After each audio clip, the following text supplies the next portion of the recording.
Welcome to Malvani तडका। आज मी तुम्हाला झटपट आणि कुरकुरीत अशी शेवची रेसिपी दाखवणार आहे। चला आपण साहित्य बघूया।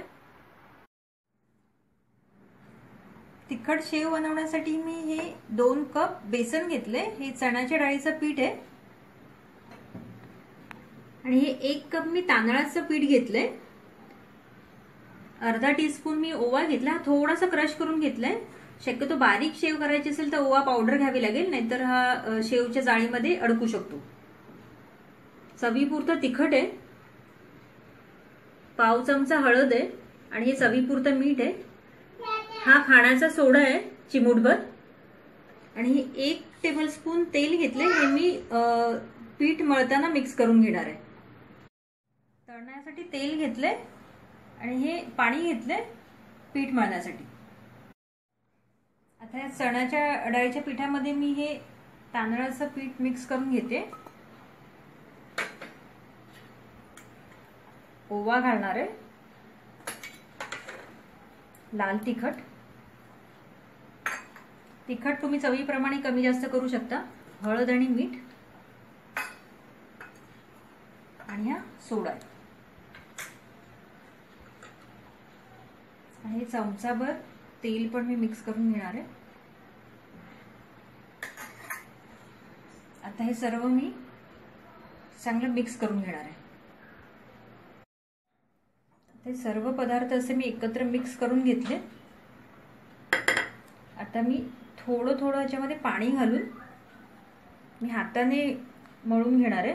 पाणी थोडं थोडं घालायचंय, नाहीतर हे जास्त पातळ होईल। आता माझा घट्टसर गोळा असा मळून झालाय। आता मी याला थोडंसं तेलाचा हात लावणार आहे वरतून।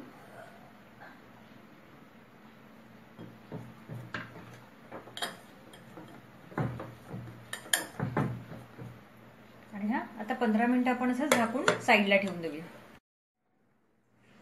15 मिनिटं झाली। आता ह्याचे मी असे गोळे, लांबट गोळे करून घेणार आहे।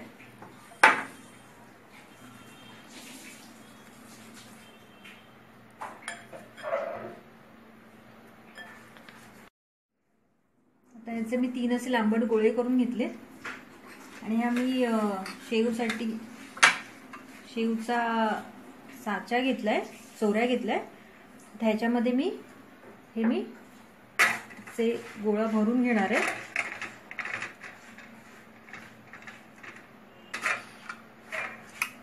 ही जाड शेवचा घेतलाय, तुम्हाला पाहिजे तसं तुम्ही जाड किंवा बारीक काढू शकता।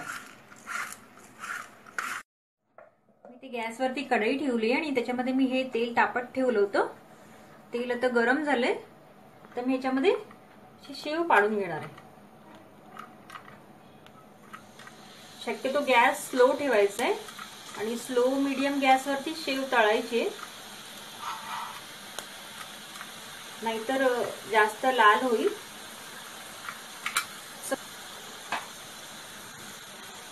शेव काढून घेतलीये आणि असं दोन्ही साईडने चांगली तळून घ्यायची।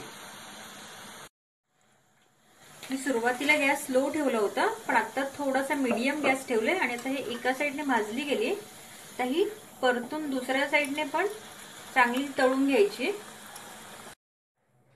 शेव अशी थोडीशी लालसर झालीये, तर मी चिमट्याने पूर्ण तेल असं निथळून काढून घेते टिश्यू पेपरवरती। अशी मी बाकीची पण शेव काढून घेणार आहे। मी 2 ते 3 मिनिटं एका साईडने तळून घेतली। मी सर्व पिठाची शेव काढून घेतली। इथे आपली झटपट आणि कुरकुरीत शेव इथे रेडी झालीये। ही शेव पंख्याखाली गार व्हायला नाही ठेवायची, ही अशीच गार व्हायला द्यायची थोडा वेळ आणि नंतर ही हवाबंद डब्यामध्ये भरून ठेवायची। जर पंख्याखाली ठेवली तर शेव नरम पडेल। ही शेवची रेसिपी जर तुम्हाला आवडली असेल तुम्ही नक्की करून बघा। नॉर्मली शेव आपण दिवाळीला बनवतो, पण ही रेसिपी बरीच इझी आहे। तुम्ही कधीही मुलांसाठी घरामध्ये बनवून ठेवू शकता। रेसिपी बघितल्याबद्दल धन्यवाद आणि नवीन रेसिपीच्या अपडेटसाठी तुम्ही चॅनल सबस्क्राइब करा।